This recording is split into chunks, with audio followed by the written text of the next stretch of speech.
Welcome to the Stetzer Church Leaders Podcast. Conversations with today's top ministry leaders to help you lead better every day. And now, podcasting from the Wheaton College Billy Graham Center in Chicagoland, here are your hosts, Ed Stetzer and Daniel Yang. Welcome to the Stetzer Church Leaders Podcast, where we're helping Christian leaders navigate and lead through the cultural issues of our day. My name is Daniel Yang, the director of the Sen Institute, and we're excited to have with us today Sarah Zylstra. Sarah is senior writer for the Gospel Coalition, where she oversees coverage of faith and work. She earned her master's degree in journalism from Northwestern University. And for more than a decade, Sarah reported news for Christianity Today prior to joining TGC. And along with Colin Hansen, Sarah is the co-author of Gospel Bound, Living with Resolute Hope in an Anxious Age. She lives in Chicago with her husband and two sons. But before we hear from Sarah, I want to remind you about the Amplify Outreach Conference coming October 19th and 20th. Amplify Outreach is designed for pastors and Christians passionate about entering the real issues of our day and helping people discover authentic faith in Christ. So be sure to learn more about the conference at amplifyoutreach.com. Now let's go to our host, editor-in-chief of Outreach Magazine and the executive director of Wheaton College Billy Graham Center, Ed Stetzer. Hey, thanks for joining us on the Stetzer Church Leaders Podcast. And we are excited to have Sarah and kind of join our conversation. Sarah and Colin have written a book together. And by the way, to be fair, I knew her from Christianity Today, so that helped, which we both have left at this point. But that's another story and not an indictment on anybody or anything. But I first heard about your book when you emailed me and asked to use a chart in the book. So, what are you writing on? So we got to find out a little bit more. So the joy of getting a little bit advance notice, but found the whole topic, the theme you're writing to be super helpful in a time when for a lot of Christians, there's a high level of confusion about the moment we're in and the mission we're on. So I want to kind of just zoom in just a bit and just have you begin to start telling us a little bit the process, the thought process. Okay, why do Christians need this book at this time? And you and Colin are having a conversation. How does it get there? Why does it matter? First of all, Ed, I can't tell you how often I use that chart. I wish we could show it if we ever put this up in video, because I use it constantly. It has been the single most helpful thing to explain to people what exactly is happening in our culture. So thank you for making that chart in the first place. So I think, and that chart sort of explains, in it, you explain like, hey, the number of people who are atheists today is about 6% of the population. But you know what? That's not changing. It's been like 6% of the population for decades and decades and decades now. And the percent of people who are what we would call committed Christians, people who say God is important to them, who pray, who go to church, that percentage of the population, it's about 25%, has always been about the same as well. Those two numbers on the extremes are not changing. It's that in between, maybe those Christmas and Easter Christians that are changing. And as they sort of loosen their grasp on Christianity, that's why culture is able to shift so quickly. So thank you, Ed, for making that clear to us. I think as we're sitting at the Gospel Coalition, watching this very rapid change in culture, wow, it hasn't, it's been, I think, less than 20 years, maybe even less than 10 years since homosexual marriage has even been legal. And look at how quickly we've pivoted on that. It seems like such a quick way for the church to be pushed farther and farther into the margins. It used to be like, acting Christianly was maybe a little bit weird. Oh, you're staying celibate until marriage. But now even thinking Christianly is weird. Isn't that abusive to even think that would be true? And so to feel more and more squished, as Colin and I were sitting watching that happen, and it was really props to Colin for the idea of it. He was reading through Romans and thinking, man, the church has always been in the margins. It's not like this is a new place for the church to be. She was born on the edges of society. So where can we get our encouragement? It's the same place. We go back to Romans, to Paul, and take his same encouragement. How should we behave here? Where do we find our joy here? And we can find it right. It's just been sitting there for 2,000 years is our advice on this. Yeah, I love it. The 2009, the conversation in and around gay marriage, since you mentioned gay marriage at the beginning, the conversation around gay marriage was, how does my gay marriage hurt you? 2009. In 2021, the conversation is, why should your college remain accredited if you're going to be holding these antiquated and dangerous views and more? So the graph people can see, we'll drop them in our show notes, so you'll be able to see there. And you'll see the graph there. But it's actually based on a USA Today article, though I don't mention that in the graph itself, where I was asked to talk about 4 quartiles of culture: and convictional Christian, congregational Christian, loosely affiliated, cultural Christian, and non-Christian. And what happened is this used to kind of be a home team, and then the home team sort of shifted, and now the 25% who are religious and practicing their religion regularly, it's shaping their lives, are now on the wrong side of the cultural divide from the culture's perspective. Sexuality is certainly there. We haven't even talked about gender identity. And you address that some in Gospel Bound, but it can feel a bit like people are feeling besieged by their views. And so they seem to be responding in different ways. You're actually calling for a specific way for us to respond. Some are responding by, getting discipled by their cable news and riled up by their social media, and we're going to fight, and how we fight. I guess we all think about we're fighting in some ways. We just might think the weapons of warfare are not physical, but spiritual. So how might you, in a big picture, maybe people haven't read the book yet, we do want to encourage you to get a copy of Gospel Bound. But how would you say in a big picture, this is how we're telling you to address the cultural moment? Yeah. Probably this stuff isn't going to surprise you. We just took straight out of Romans. We gave each chapter a little piece of advice. So for example, live with honor, suffer with joy, care for the weak, set another seat at the table. And then we talked about a little bit about each one of those. And then we've just filled up the chapters with stories of people who are doing those things. Sometimes it can feel, especially since we are a people who click on negative news for whatever reason, that's how we're designed. We always do it. So it feels like everything's negative all the time. But there's more to the story. It is not, Christians are doing beautiful things. God is working in amazing ways all over the world. And so we wanted to lay out examples like these aren't, some of them are from history, but lots of them are happening right now today in ways that people are living in the margins just by following what the scripture says. And, less time on social media and more time out helping people and caring for people. Sarah, we've heard the phrase negative news sells, but from your estimation, why do you think that we tend to focus on negative news, specifically around Christianity and culture right now? I know. It's like scientifically proven. They did a study, and even if you say you like positive news better, because objectively, that's what we would say if you said that to us. But when people are looking at negative news, their heart rate changes, their skin changes, the perspiration on their skin changes. It kicks into that fight or flight instinct inside of us, and we want to do something to settle that down, and we click on the story to find out what's going on. When you look at a positive news story, you get the same physical reaction as when you look at a blank gray screen. Nothing changes in you. There's no heart rate change. You're just like, oh, that's nice. And then you move on to the next thing. So there's something biologically in us that draws us to that negative news. I think part of the problem is, it used to just be like, hey, you'd hear the negative news maybe in your own town or your own city. You could bring a meal to somebody or pray for somebody, or, oh, I'll pick up your kids. You could do something about it. And I think that's what sort of mitigated that feeling inside of us. But now more and more communication, now it's in your pocket, right? You can get negative news every second from any corner of the world, and it can be horrific, and there's nothing that you can do about it. And of course, this is, we're people too. So the same thing happens in the church where if you see something negative, something that's not the way that it's supposed to be, you get that reaction as well. Which is why those negative news stories, we just tend to go to those. Yeah, and people are shaped by those hours upon hours and hours. And of course, cable news has learned if you frame it negatively. I remember when I first got word from someone at CNN that they were going to move away from hard news and embrace kind of the magazine shows, and that draws people. There's a reason, because of ratings. Fox News because of ratings, and in all of the MSNBC, whoever, anger drives people, bad news drives people. You drive by 100 cars, but you'll stop and see the one that's on fire. So we know that the reality is all around us of the brokenness.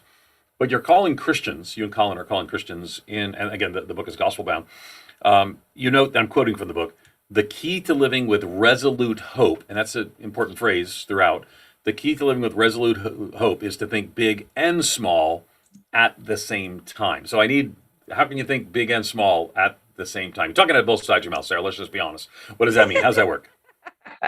Let me break it down for you. I like the way she's going to break it down. She's going to do it. I like that. This is why we have Sarah on. She breaks it down for us. She's been breaking it down for decades. All right, break it down. Come on. So by thinking big, we're not thinking nationally or even internationally. I'm talking big, like the story of creation, like the story of all of history and God's work. So from creation, the fall, Jesus on the cross, the resolution part we're living in now. Maybe you guys have, I don't know if you've noticed that actually follows the story arc that your teacher pointed out to you in 7th grade when she drew that arc on the board, and it was the setting, the conflict, right? And then you grow up to the climax. And then after that is just the tail end. And every one of our stories, every movie you watch, every novel you read follows that same pattern. It's all just it's just imaging God. That's the storyline that we live in. So if you think really big like that, we've already had the creation, we've already had the conflict, we know there's sin in the world, we've even already had the climax of the story where Jesus died for us. So we are living in the tail end of the story. And if you know stories, that's actually the most relaxed part of the movie or of the book that you're reading, is when we're just tying up loose ends at this point, right? We already know what's happening. We already know that we don't have to wonder, is God going to save us? How is God going to save us? How is this going to work? I don't even know if he's coming to you. It already happened. So we're just living in that tail part. So if you think that big, it should really take a load off of you. You should really be relaxed thinking about it that way. And then if you're thinking about being small, what we're really thinking is like, if you can pull your circle in little and just, maybe only follow the people on social media that you actually know and care about in real life. And maybe just like when you go out and talk to your neighbors and live in your neighborhood, studies show that people are stressed out about our federal government, but they're not very much stressed out about their own city council. Maybe, I guess, if you lived in Chicago or something, but in my own suburb, we're not, right? You're worried about education as a whole in America. Man, it looks like it's terrible, but your own school where your kids are, you're not worried about that. And so they're just over and over again, like that big stuff we're worried about, but the closer we bring it into ourselves, the less worrisome it is. And I think that's a clue for where we can turn our attention, because we can do something there, right? So think about, maybe I could, go for a walk with my neighbor when she's out walking her dog. Maybe I could have, that couple over for dinner. Maybe we could volunteer at our food pantry that's down the street. Maybe I could run for my own city council. Just the ways to get involved in could I, tutor a kid in my public school that's down the street? Those kinds of ways to get involved. That's what's going to move the needle. Like, that's where God has placed you in your own neighborhood. And so if you can just look at all those things as small as you can possibly think, could I just smile at somebody today? Could I talk to somebody new at church? Could I be kind to the grocery store clerk? Like, those small things, that's manageable. You can do that. You cannot rescue, at least I cannot, a single girl from the Taliban right now, but I can come right back down small and like give a donation to my local pregnancy center or whatever. Yeah. So, I mean, obviously throughout the faithful presence idea, that being there, making that local significant difference. And of course we can give in places, you mentioned Afghanistan, we've talked with World Relief and others, and there are ways we can and do engage there. I guess the question becomes, in a situation like that, if we're pointing to the meta narrative, creation, fall, redemption, and restoration, right? This big picture of God at work, the gospel, in the big picture, the gospel in the grand narrative. And then individually, God, human, Christ's response, that individual conversion and place, both are present in what you're writing. So that's, again, I love gospel bound, living with resolute hope in an anxious age, because part of what you point to is sharing that hope. Part of it points to how we need that hope. So how do we, when we don't feel that way, this is a very anxious time. This is a very divided time. David Brooks will drop this article in there, talks about we're in a cultural convulsion. And this may be the hardest time pastors and church leaders have ever led. So that's our audience. So how do you help them have that resolute hope when people are mad at them for every decision they're making at a level they've never had before? It's just true. It's a hard time to be a pastor. I think the more that they can encourage their congregation to show up in person, there's just something to the embodiment of leaving live stream and being with other people that brings that local aspect to it and helps to settle things down. And you're less angry at someone when you're looking at their face or they're explaining to you why they're thinking things through the way that they are. So the more that you can pull people together, the better. I also think I was talking to a gentleman in New York about, it's almost the 9/11 20th anniversary. So I was talking to him about his experience there. And he said he went to a counselor and she told him then you have to stop reading the New York Times because every day they do obituaries they did an obituary for every person who was killed. And he grew up in New York. And so he knew a lot of the names, and it just like the daily sadness and evil and horror of it over and over and over again is like, that's discipling and forming you. So your people, as I'm sure every pastor is fully aware, are discipled and formed by their media intake. So I just encourage those, if you're a person listening, watch carefully what's forming you. Be aware of those influences and be aware of how much time you're giving to those. I wish I had a better, That's a good answer. easier answer. Sarah, a lot of what we're facing right now, I mean, it's really fear and anxiety of the situation around us. I mean, everybody's feeling that. Do you think Christians are feeling that in a very specific way? And what are some of the things as you guys wrote Gospel Bound? What are some of the characteristics that you think Christians should have as they're dealing with anxiety and fear? Yeah, I do think Christians are feeling it in a specific way. I do think as our culture moves away from cultural Christianity and those base assumptions that were rooted in Christ, even if people weren't aware of them, as those shift and as reality underneath us shifts, right? Like, is this a boy or is this a girl? Those basic reality things change. That is a scary place for everyone.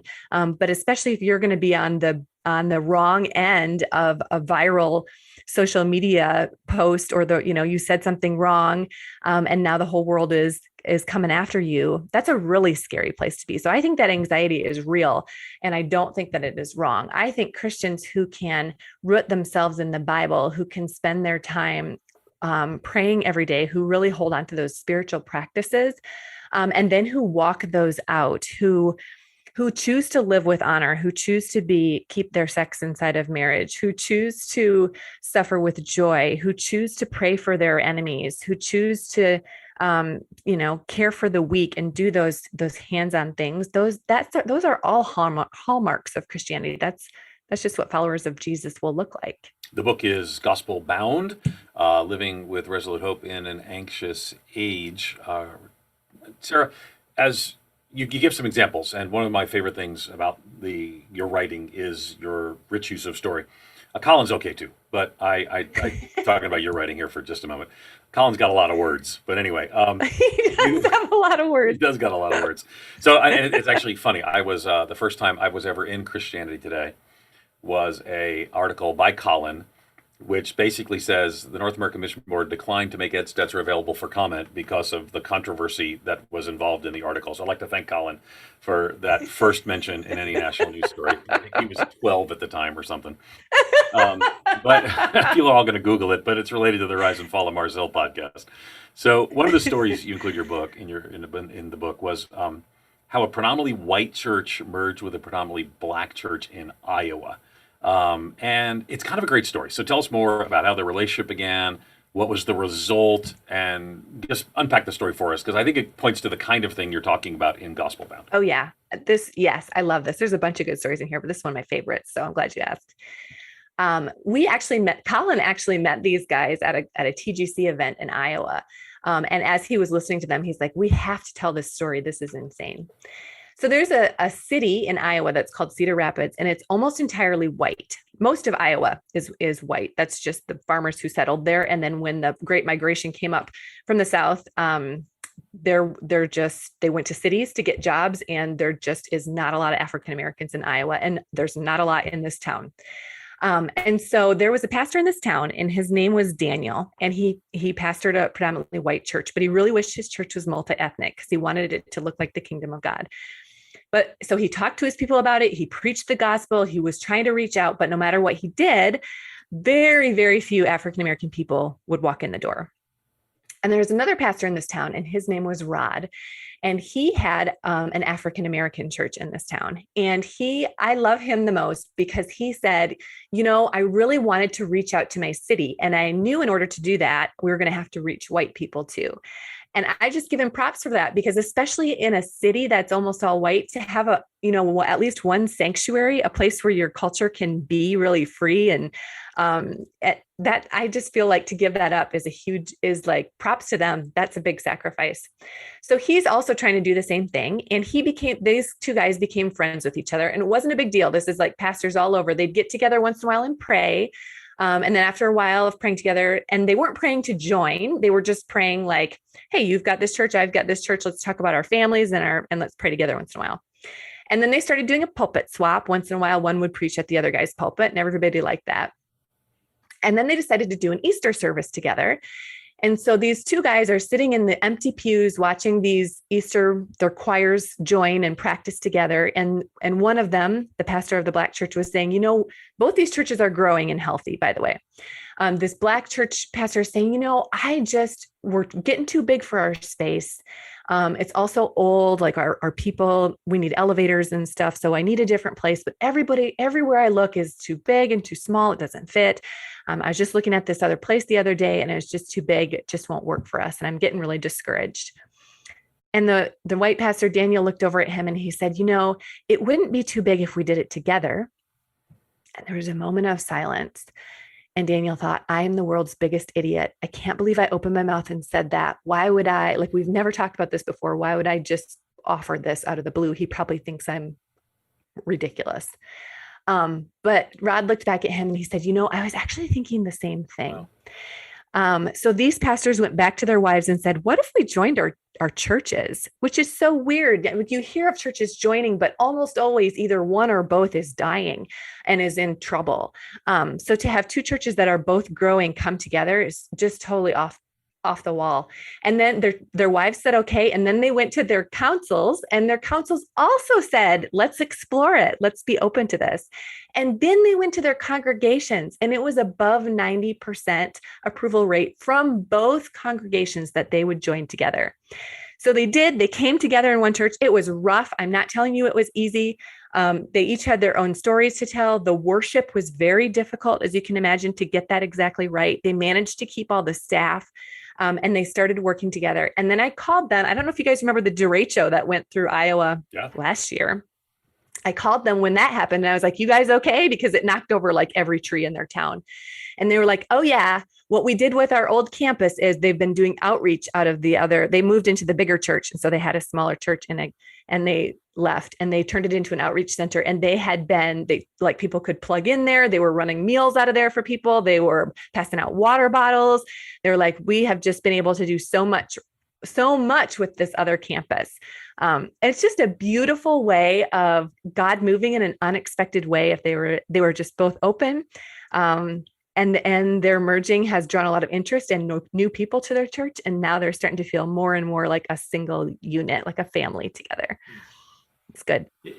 So much of our culture, the cultural issues and the hostility that pastors have to deal with that's a tremendous burden they have to carry. And that story is an amazing illustration of how creative solutions kind of help pastors work through the logistical details of day-to-day ministry. And so I'm really curious, as you're surveying the landscape and as you did research for this book, what are some of the things that you saw that were creative, that are helpful to pastors, especially as they're thinking through some of the cultural tensions and the hostility that they've been facing this past year in particular, but in general? Yeah, I love that. I'll tell you a story that I haven't written yet, but it's coming. And this is another really creative solution. You guys, I don't think people think of creative solutions. I think God gives them and leads them one step at a way. I don't think people know, this is where I'm going. Every time I ask, people are like, I don't know. We just try to do this and it seems like it worked. And I don't know. It's, it almost feels like they're stumbling into it. But I will tell you one thing, side note, if you ever have a problem or an issue and you hear some people say okay, we're just going to get a couple people together regularly to pray about this, that's where I want to be, because like in 2 to 5 years, that's going to be a story that's going to be amazing. I can't tell you how many stories I tell that started with, I don't know, we didn't know what to do, so we just started regularly praying together. There is a guy in the Chicago area named Bruce Strom, and he's an attorney. And his story is great as well. It's totally about justice. He was in a church called Fox Valley Evangelical Free Church. And he's still there. And he was concerned. God was moving in his heart to do something with like legal aid societies. And so he started one Saturday a month, he'd do legal aid out of his church, which his pastor had no idea what that was and just let him start going with it. And so he helps people, like he's now in over 40 locations. And so attorneys will volunteer and they'll go in on Saturdays for a couple of hours, and people will come to them with stuff like, why is my social security check smaller than it used to be? Okay, it turns out somebody stole your identity, so let's get that fixed for you. Or like, how come my truck payments are killing me? Oh, it turns out somebody's charging you 45% interest. Or, man, my husband took my kids away. How can I get them back? Well, let's help you work on that. Or all the ways that injustice is happening. Like, we talk about justice like as this big thing, and it is a big idea and thing we need to talk about. But injustice is also the granular day-to-day payday loans. And this immigrant lady worked for a long time she was a caregiver for a woman. Then the woman passed away, and her long lost niece said, hey, what were you doing all those years? And sued her to get that money back. And they were able to help her as well. Just like all the little ways that people who are poor and under-resourced are being taken advantage of, to come right down in there into that day-to-day, everyday, almost mundane problems and help there. Like, that's a creative way to work on the justice situation that moves the needle. Yeah, so good. Thank you, Sarah. I mean, I love that story, and especially as we're dealing through the cultural tensions, it's so important to remember that God is doing things like that. And so thanks for being on with us. We've been talking with Sarah Zylstra, senior writer and faith and work editor for the Gospel Coalition, along with Colin Hansen, the co-authored their recent book, Gospel Bound, Living with Resolute Hope in an Anxious Age. We want to encourage you to go ahead and get that. And thanks to you for listening to the Stetzer Church Leaders podcast. You can find more interviews as well as other great content for ministry at ChurchLeaders.com. And if you found our conversation today helpful, we'd love for you to take a few moments to leave us a review on iTunes. That'll help ministry leaders find our podcast even easier. And if you use FaithPlay app, you can find our podcast and other podcasts like this, both on Android and Apple devices. Thanks for joining us. We'll see you in the next episode.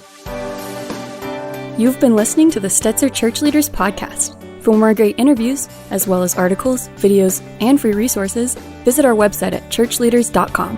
Thanks for listening.